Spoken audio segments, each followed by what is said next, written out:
not entertained? Are you not entertained?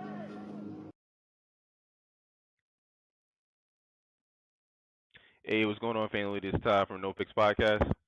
What's up, y'all? It's Joe, No Picks Podcast. It's your man Gio. I'm back. Yeah. Thanks for Welcome joining back, us brother again, man. G. We always we love having these spirited conversations with you, and happy to have you back, bro. Thank All you, right. Yes, sir. thank So today we're going to talk about some Philly stuff. All right. We mentioned this before on the pod, but for those of you who don't know, in Philadelphia there was a shooting recently in which four kids, the kids that we're looking at right here on the screen, just started shooting at a random bus stop in Northeast Philadelphia. So they injured eight.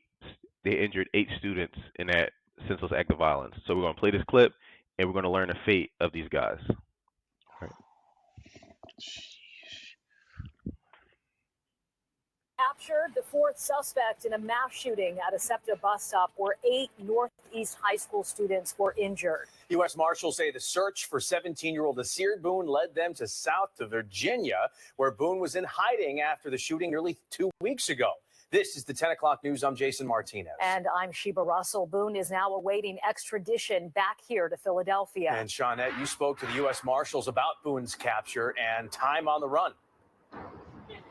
So officials say that they believe that Boone took a bus, maybe a Greyhound, to flee to Virginia. They believe that he did so, feeling the pressure that they were closing in on him. A series of videos showing 17-year-old Asir Boone in a gray hooded shirt, captured and cuffed, taken into custody. He's the last of 4 suspects wanted in the ambush shooting of 8 students at a SEPTA bus stop nearly 2 weeks ago. We believe that Mr. Boone immediately after being identified took a bus down to Alexandria, Virginia, and has been there since the middle of last week. U.S. Marshals, along with the Capital Area Regional Fugitive Task Force, arrested Boone around 12:15 this afternoon in Alexandria, Virginia. The arrest comes nearly a week after they released his name and picture to the public and announced a reward. Late last evening, we developed an apartment complex that had ties to Philadelphia that we thought Mr. Boone was going to be at. Investigators say this morning a female associate to Boone who had ties to Philly answered their door knock. And confirmed that Asir Boone was in there. He complied to our officer's commands, and he was arrested without incident. The other 3 suspects are in custody and charged. 18-year-old Jamal Tucker turned himself in Friday, March 8th, 2 days after the shooting. U.S. Marshals tracked down 18-year-old Aniley Buggs and 19-year-old Jermod Carter. As for Boone, authorities believe he was in Germantown, North Philly, then Montgomery County, staying with former associates, but then fled south once his identity was made public by investigators and the reward announced. But again, Alexandria, Virginia was the end of the road for the teen. He didn't really say anything. Our deputies described it more as he looked relieved, he looked tired, but he wasn't asked any questions, and we didn't ask any questions of him. And so we mentioned that Boone did have some help. We asked authorities whether any other people could face charges as it relates to them helping him. Jason, Sheba, they say that that will be up to the district attorney. So we see how that went down. So I'll pose this question to you, G. What do you make of all this, bro? Like, what's your opinion on this? You talking about just the shooting all together, just all like the whole situation, like the 4 young boys like throwing their life away, Like the whole thing, the shooting, the 4 young boys throwing their life away, and how they were able to like piece this stuff together to like make sure they caught all 4 of the dudes. So, Wait, but you guys can hear G, right? Can you hear G fine, Ty? He's a little low. He sounds a little low. I want to Yeah. make sure. all right. So- Yeah. All right. So you want to pose the question again? That way you Yeah. can like for editing purposes. Yeah. All right, G. So, I mean, what do you make of this situation from the start to the end? Like how it happened, us finding out in the news, 8 kids were shot at a bus stop in Northeast Philly, to them being wanted, to them being captured. What do you make of this so far? All right. So first thing, right? Like I guess the cause of it. It's a tragedy in any capacity. Like when I sit there and I look at these young boys, I think about like how they get there. Right, growing up in the hood, I know there's like this path that you kind of go through. Like where 4 years ago, I think they say most of the young boys was 18. 4 years ago, they was like they probably were like 13, 14 years old, right? Yeah. And they were just transitioning. They weren't like criminals yet. They were just like knuckleheads, right? But the environment kind of pushes you down a path of like complete destruction, right? So in the one sense, I instantly feel bad for them as a whole because the system continues to fail people like them. The second thing about like the kids getting shot, again, that's just a whole tragedy, right? Like you don't want to see that. The recklessness that these young boys have is frightening, right? Yeah. When you, again, coming from the hood, right? When there was like a certain amount of rules that like you don't shoot where everybody at, like you don't do certain stuff a certain type of way that these young boys just don't have when they doing a lot of the stuff that they're doing. So it's baffling and frightening for it to be that way. And then just like the third thing is you're going to jail, right? Like I think like the young boys have to realize that when you do a certain amount of crime in certain areas of the city, you're going to jail. And I'm not like going to ever preach violence. I just want the young boys to smarten up. Like, listen, bro, if y'all playing by the rules of the streets and y'all out there, you doing whatever you got to do, live your life, play, do what you got to do. But be smart about the shit. Don't shoot up a bus stop where like you gonna have innocent bystanders and students get shot. You're going to jail. Don't shoot up in the Northeast. You're going to jail. Don't shoot us in the city. You're going to jail. Like, it's fucked up. But in America, you could kill a young black person and kind of get away with it. Like, if it's not nothing, if it don't make the news, bro. All right, Nick. All right, wait. So let me keep going with it. But Joe, what's your thoughts on it?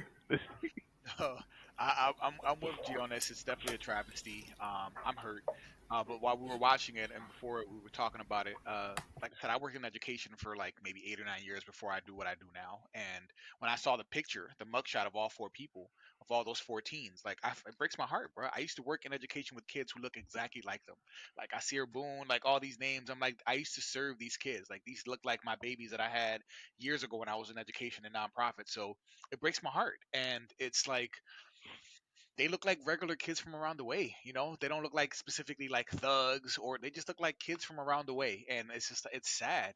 Um, and it's another mass shooting. You know, America's good for having another mass shooting, but here's another mass shooting that we have again. You peeped that they ain't call it that. Just They didn't saying. call it, but it is.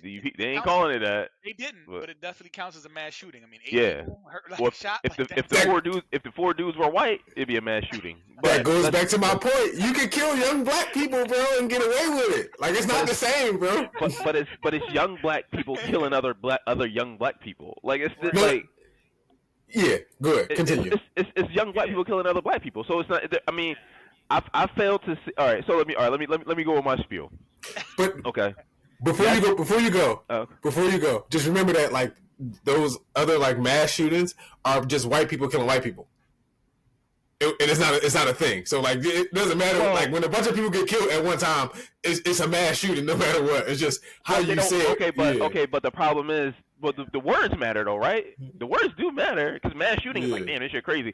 In this situation, it's just like, oh well, you know, it was just kind of some shit happened. But I mean, but like, all right. So let me go with my thing. Good, that's it. They need to be in jail forever for the rest of their fight. They're a danger to society. I don't care if you're 12 years old and you shoot up a bus stop with people, you deserve to be in jail flat out. I don't ever want to see you. You could come out when you Felice Johnson age, bro. Like for real. Like when you can't. The booty bandit? Damn. Booty bandit. when you can't physically do any more damage in the world, bro. Like you're an animal. You're a menace to society, and some people are like that. It is what it is, right? And no, I don't like. Listen, like I'm glad most of these kids were 18 because that way you could charge them. Matter of fact, hopefully the 17-year-old gets charged as an adult too. Adults, yeah. Absolutely, a million %.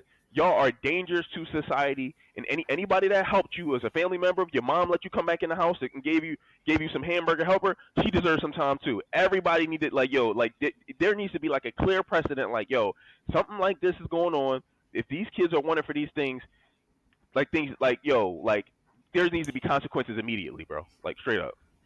So you bring up an interesting point, and I agree with that part 100% in terms of anybody that helped should go to jail.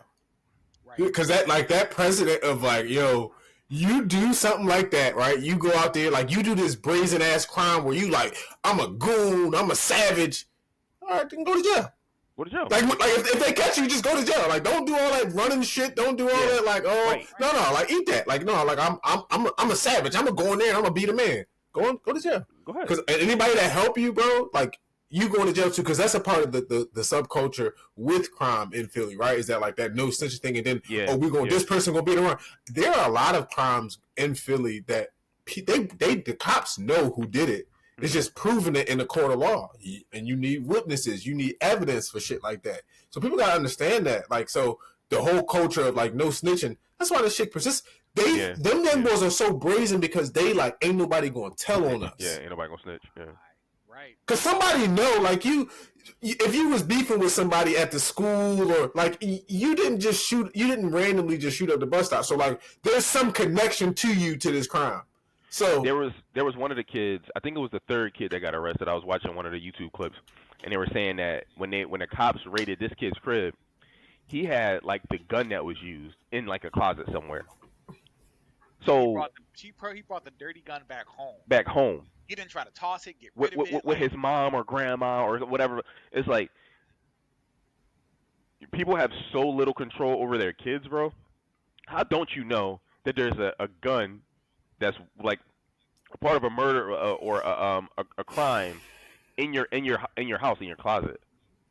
Yeah, it's so some things are just indefensible, right? Like there are some situations where like me and G might be like, well, it's because of the environment or because out of survival or because of a need that they had.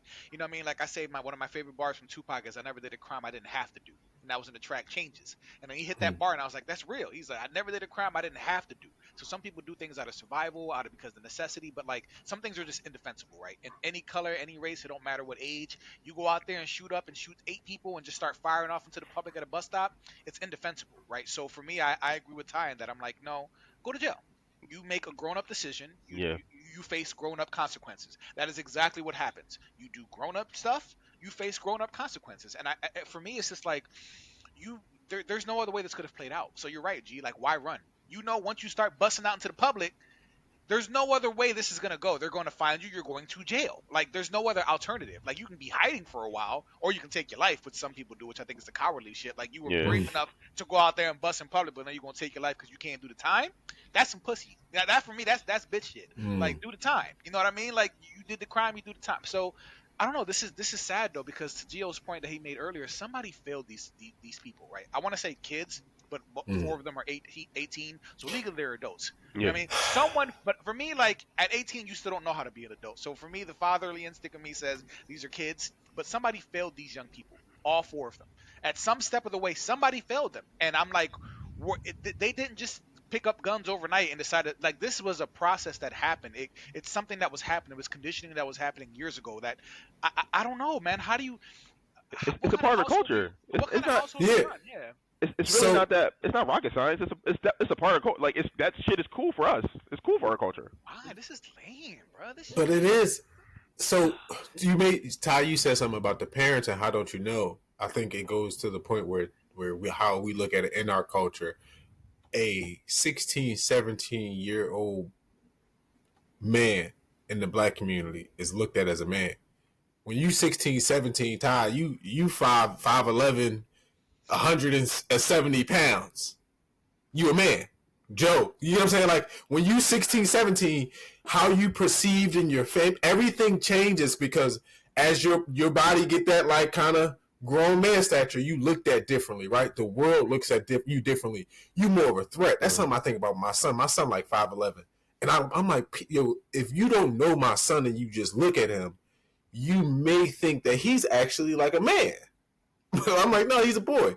So that's one of the things about it. And then so like how you don't know from the parenting perspective is because of that, right? That approach that when my child get of a certain age, I'm supposed to take a hands-off approach and let them fuck all that.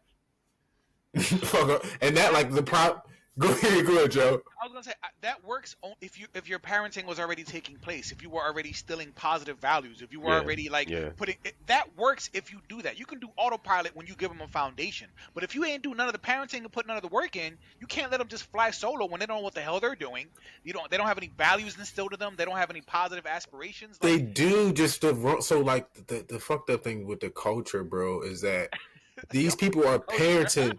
No, it really is because they're parenting for the survival in the hood. So they teach them, hey man, you better not be a pussy out there. Let nobody disrespect you. Don't, you know what I'm saying? Like they teaching them all of these values that aren't based off of real world experience. I disagree, G. I disagree because I was raised in the hood just like you was. You all three of us. Like, bro, like none of us was like, okay, not being a pussy and going and grabbing a gun and going and shoot up 8 people is 2 different things. Like that's next level. Because we were raised by people that they taught us survival for a temporary, like, hey, when the shit hits the fan, you got to be ready, right? But this not where you gonna be. I'm not playing. Like they don't send us to like the schools that we went to. They don't like they don't encourage us to be the people that we become. Like focus on survival. Your whole outlook was always out, and they put you in opportunities and positions to take advantage of that. And to our own credit as individuals, we saw that opportunity and took advantage of it because other people around us might have had the same opportunities, but they didn't take advantage of it because the lure of the streets is a lot, bro. When you in that influence, you don't understand how strong you are. Like Joe, Tyreek, like you don't know how strong you are to grow up in the hood and to resist fitting in.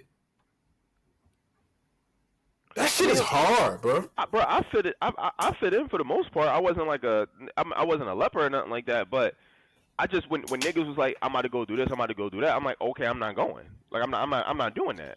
So, but how many niggas you know would just go just because they too scared to say no, right? Like how many niggas you know like they don't have that resolve, and you know they not built like that. You watch they dumbasses go do the shit, and you like, why the fuck you ain't say like? Yeah, I'm not doing that. First one to snitch on you, like, damn, bro. Yeah, like nigga, why you like you bitching, you crying and shit? Like, why you just ain't say no? Like, and these niggas just they don't have the resolve to be like, no, bro. They be scared of niggas. Yeah, it's so Gio. So to Gio's point, I have a question for you, for both of you guys. So like, and me and Ty talked about this before because there's a difference, right? There's a difference between a hood dude and a street dude. Remember that conversation, Ty, where it's just like a hood dude lived in the hood. He was surrounded by drugs. He was surrounded by the violence. He was in poverty. He was in that environment, but he wasn't engaged in the criminal activity. He wasn't in the gangs. He wasn't slinging the weed or the crack. We just lived in the hood. I would consider myself a hood dude. I lived in the hood. I was around, and then there's the street dude who's in the gang, the street dude who has a burner, the street dude who's selling the dimes and the dubs to make that bread, the street dude who has bodies already. You know what I mean? Like, so there's 2 different types of people in the hood. It's the hood dude and the street dude. And my thing for y'all is like, at what point do you? I mean, I get that you want your kids to have street smart and to survive in this environment, but like I said, I was in the environment. But I never wanted to be a part of the streets. I just wanted to be smart enough to know, like, all right, bet if I leave the house, only take what I got, only take what I need. Leave my wallet at home. If I'm looking at the bus stop, don't put my headphones in because then I can't hear nothing. I'm not alert. I mean, there are things that I've learned from being in Philly. You know what I mean? Don't leave my car on and walk away from it, or like, you know what I mean? Like, just things for me that would be common sense. But like, you kind of learn certain behaviors being in a rough environment. But for some people, it's like they go straight to the streets. So like, to Gio's point, like at what point do we stop making excuses and say, listen, you can raise your child to survive in this environment, but like he doesn't have to be in prison. He doesn't have to engage in like, you know what I mean? Like, I don't know, bro. It's just a different way to like direct your child. Like, it would make more sense to me, right? This way of living and how we talking, being gangster and all that, right? It would make more sense to me if there was some kind of monetary benefit. There's people that are doing this are broke as shit. They will make more money working at McDonald's than what they're doing now. They're not getting any money. They're like, the gangsters dudes I knew growing up were the brokest motherfuckers, bro. There's no money connected to this. So I don't understand the allure or the It's now though. Because remember, that's why drug dealers were so respected growing up. Because when they were in the projects and they were in the hoods, they were the ones who had the nice cars. They're the ones who had the beepers. They're the ones who had the fresh butters. They're the ones who had like the FUBU jackets or whatever was popular back then. And they also broke off people in the projects. Like at one point, if you sold drugs, you had This money. nigga said FUBU. What they was wearing back then, like that's what I'm trying to take it to that point. Like Fabulous said, it was drug dealing was cool back then. You wouldn't know, you had to be there. You know what I mean? And one of my favorite tracks by Fabulous, but like he's like, it was a thing back then. But now I don't see the appeal anymore because now the money is not there like it used to be. Now they're legalizing marijuana. Now things are changing. Like now, you know what I mean? Marijuana is legal and it's taxed in certain states. Like the game done changed. It's not lucrative anymore. But that's what like the point. The point is that they think that it is. So like this is like the fantasy that they live. It's like at some point, right? Everybody wants to be a rapper, a basketball player, like all of these things, right? We need doctors, we need teachers, we need male teachers, we need. But listen. It's not just us, right? Like every culture, everybody starts off wanting to be in the arts. At some point, right? You come to a reality like, hey, that's not what I'm going to be. The misconception for a lot of youth in the Black community is that there's this period of time where they trying to figure themselves out, but it's life or death. So like they think that they're playing rapper. You get like a lot, and I hate to be the guy that like blame music, but a lot of these young boys, bro, they playing rapper. They sitting there with the burner and they like reciting the lyrics. I catch a op slipping through, and they like they visualizing themselves as successful with money, right? Like they think they putting themselves there, and they playing this game.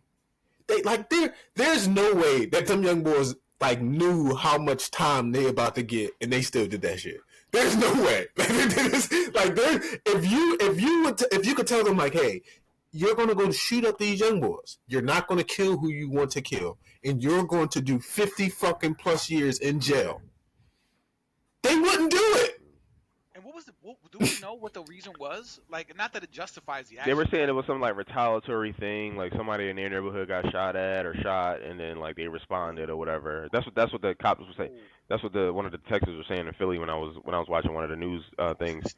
And but yeah, I mean, how much you want to bet? How much you want to bet all four of them start snitching? I don't know who they're gonna snitch on, but they snitching. Right. And that's another misconception that hurt me growing up, right? Because when I became an adult and I started finding out like all these gangster niggas be snitching, I'm like, they all be snitching, bro. I'm sitting there like, wait, what's the honor in this?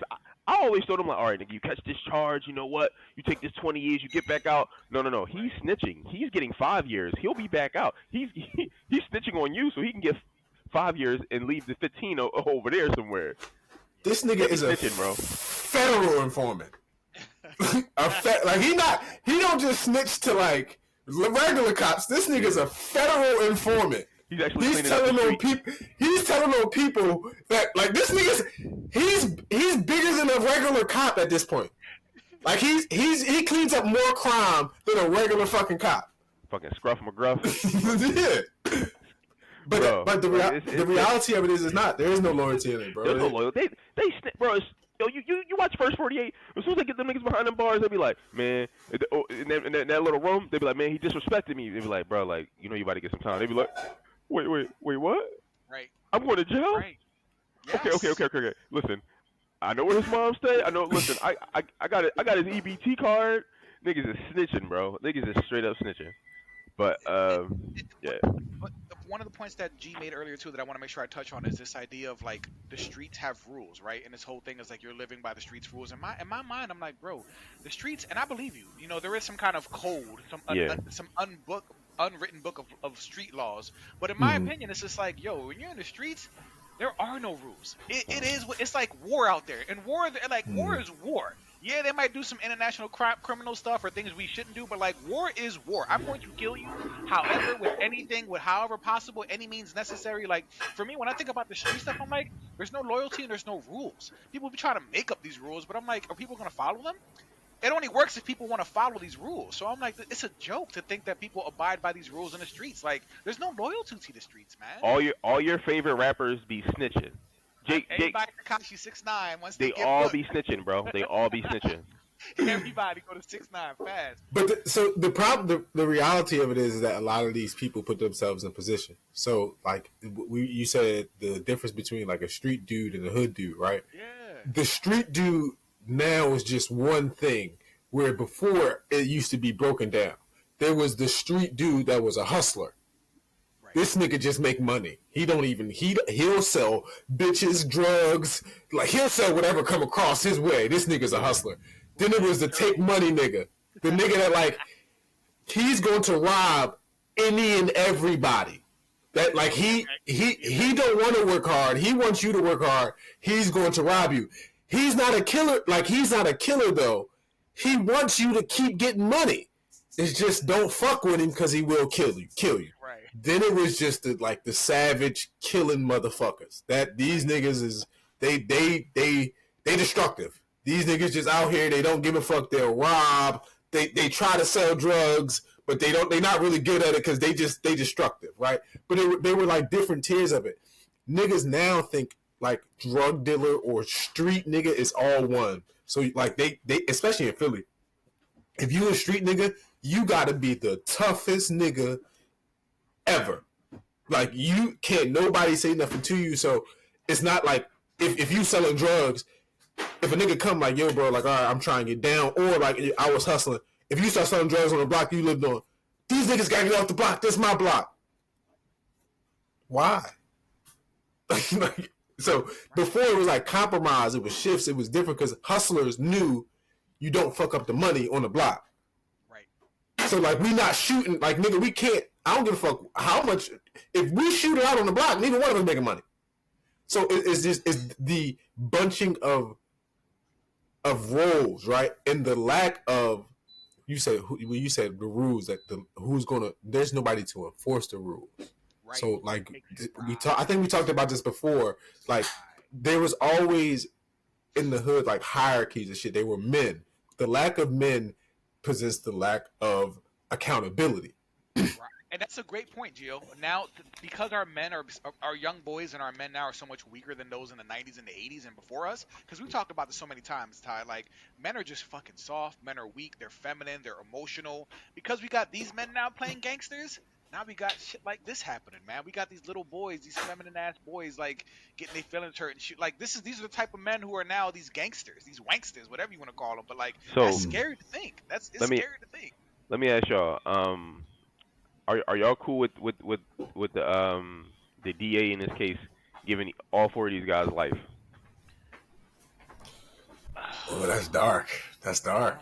So listen, think about it this way, and this is the fucked up thing.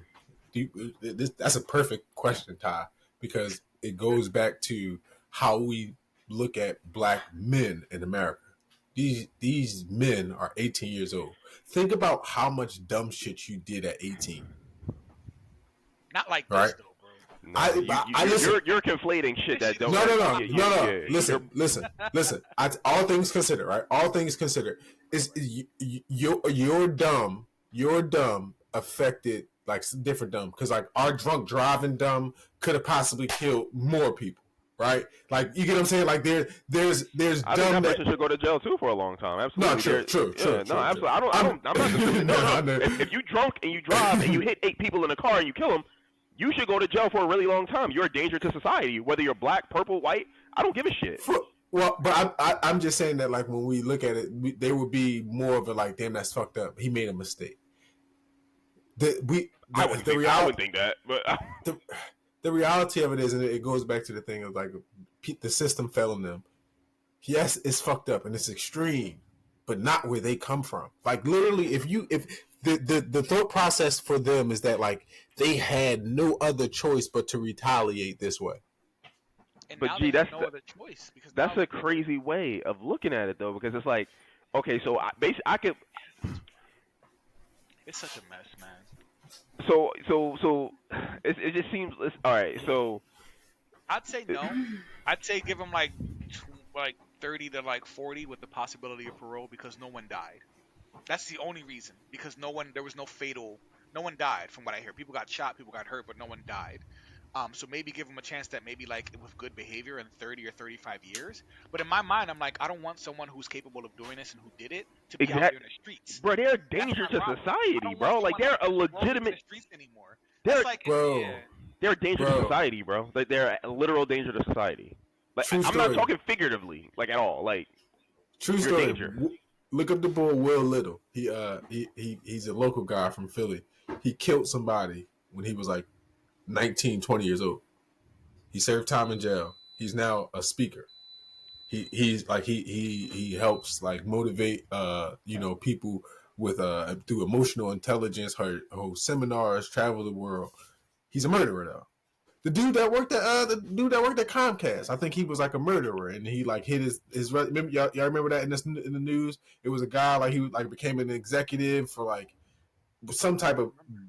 It was a story, but like he was a murderer. He murdered somebody in his youth, and he wanted to become successful. To Joe's point, these young men aren't murderers. They were by God's grace, not by their choice, right? They just bad shooters. Right, like they got horrible aim. Right. Yeah. So, but there is room for redemption there. Listen, I hope they live in y'all neighborhoods because I don't want the motherfuckers in my neighborhood. No, listen, straight up. I'm on the fence with this one. I also know because our prison system is so horrible, and the rates of recidivism are so high. You know what I mean? Like we don't really do good at rehab with our prison system. Our prison system basically just makes better criminals because you get kids in there at that age with other people who did worse crimes, and then they become better criminals, and then they come out and then they have no employment options, no financial aid for college. They no shouldn't. one's gonna hire them. They got a felon. They shouldn't. It's like they you should. literally go back. You don't believe in second chances, Tyrese? Not in murders, no. And if you, but they didn't murder nobody. No one was killed. Well, okay. Well, in situations like this of extreme violence, absolutely fucking not. You are a part of that segment of society where you need to be taken and put on a boat somewhere and to just give you some food and just give you a paddle boat and let you rock out. I do not want you living around me, bro, because I would be afraid for my safety and for my family's safety. So no, I don't believe. Oh well, let's just smack this guy. Hey. Just so you know, it was the system. It ain't you. You're a good guy in here. The system made you do it. So just come on out. Come on, hang out with me. Fuck no. Fuck out of here. I don't want you anywhere around me.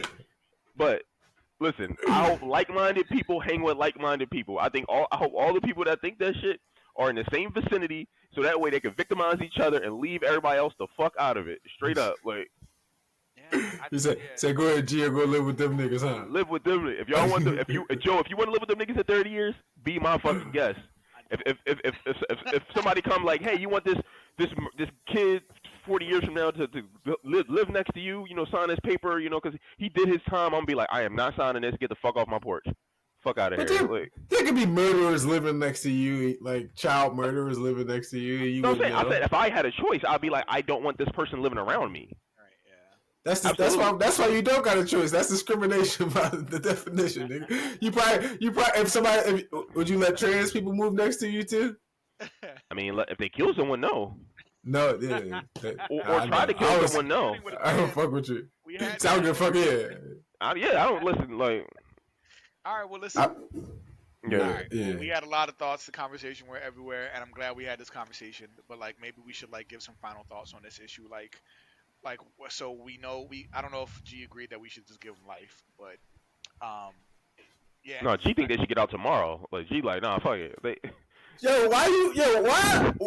when a nigga got like slightly liberal, you gotta go send me. I'm gonna tell you why, because you didn't even answer the fucking question. Did you get that? Me and him answered. You didn't even answer the question. Do I think they should get life? Yeah, that was a literal. No, that was a literal question. But I don't think they should get life. Okay, what do you think they should get? Honestly, like a month, no, like being fair, bro. Just because of like the extremeness of the crime, I minimum of like 30, 35 years. All right, that's reasonable. I thought she was gonna be like possibility of parole. I'd give him that. Yeah, like 30, like no, because like it's fucked up. Yeah, it's fucked up, but it's like young boy, like yo, if you do get out, like I need you to be old enough to like realize you can't do certain shit, but like also not young enough to like, bro, you went and shot up a bus stop. This shit could have been way worse. Yeah. And it's like for you to be that reckless, you need to go sit down. You lucky you don't get life. Like when you give a motherfucker 35 years, because yo, bro, that could have been 8 bodies. So now we talking death penalty, right? So like if I give you 35, young boy, come on, baby, I looked out for you. Like you, that like if your little ass had like a little bit slighter aim, like a little bit better, or like a little bit worse, like them bullets could have.